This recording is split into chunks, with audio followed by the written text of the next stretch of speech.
پاکستان کی نامور فنکارہ روحی بانو استنبول میں انتقال کر گئی۔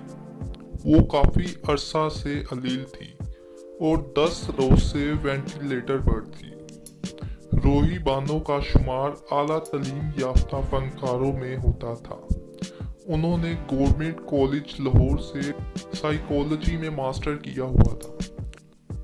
وہ برِ صغیر کے مشہور طبلہ نواز استاد اللہ دکھا کی صاحبزادی تھی۔